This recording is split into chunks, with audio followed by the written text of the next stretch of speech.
400 আসনের মধ্যে 300 আসন এনসিপির ঘরে থাকবে ইনশাআল্লাহ। আমি পরিষ্কার করে বলে দিতে চাই, গণ অভ্যুত্থানের পরে ঢাকাকে আপনাদের দুর্ঘর বানাতে পারবেন না। এই ঢাকা এনসিপির দখলে থাকবে। আমরা আন্দোলন করেছি ন্যায় প্রতিষ্ঠিত হবে, কিন্তু এখন দেখা যাচ্ছে স্বৈরাচার প্রতিষ্ঠিত হয়ে যাচ্ছে। আবার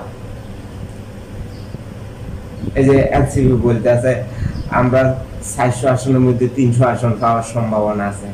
এখনো তো নির্বাচন হয় নাই, তোমরা কিভাবে আশা করো যে তোমরা 300 আসন পাবা? নির্বাচনের মাধ্যম দিয়ে বুঝে যাবে কে কত আসন পাবে আর কারা সরকার গঠন করবে। আসিফ মাহমুদের ফিএস কোটি কোটি টাকা দুর্নীতি করেছে। আসলে আসিফ মাহমুদের সহযোগিতা তো কোটি কোটি টাকা দুর্নীতি করা তাদের পক্ষে সম্ভব হয়েছে। তো এই দুর্নীতিবাজ উপদেষ্টাদের দিয়ে কিভাবে বিএনপি একটা অবাধ সুস্থ নিরপেক্ষ নির্বাচন আশা করে? তারপরেও বিএনপি সহযোগিতা করে যাইতে আছে এই সরকারকে, কারণ বিএনপি অনেক আন্তরিক। বিএনপি চায় বাংলাদেশে একটা অবাধ সুস্থ নিরপেক্ষ নির্বাচন হোক, বাংলাদেশে গণতন্ত্র প্রতিষ্ঠিত হোক, মানুষের কথা বলার স্বাধীনতা থাকুক। ইশাক হোসেনকে কেন তার মেয়রের আসনে বসতে দেয়নি? আসলে তারা এই দুর্নীতি করার ফাঁক ফোকর বুঝে গেছে।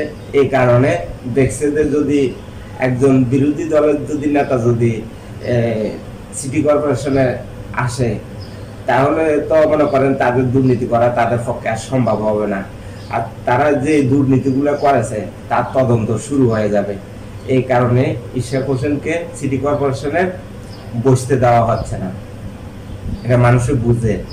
আইন আদালত কোনো কিছু মানতে আছে না অন্তর্বর্তীকালীন সরকার। আমরা চাইছিলাম বাংলাদেশে মানুষের কথা বলার অধিকার প্রতিষ্ঠিত হবে, গণতন্ত্র প্রতিষ্ঠিত হবে। স্বৈরাচার বাংলাদেশ থেকে বিতাড়িত হয়ে গেছে আন্দোলনের মাধ্যম দিয়ে।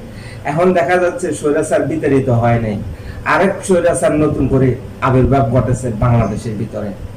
এনসিপির কথাবার্তিতে স্বৈরাচারের মনোভাব দেখা যাইতেছে, যে দখল বাণিজ্য শুরু করে দিছে। সারা বাংলাদেশ নাকি এনসিপির দখলে থাকবে, রাজধানী নাকি এনসিপির দখলে থাকবে।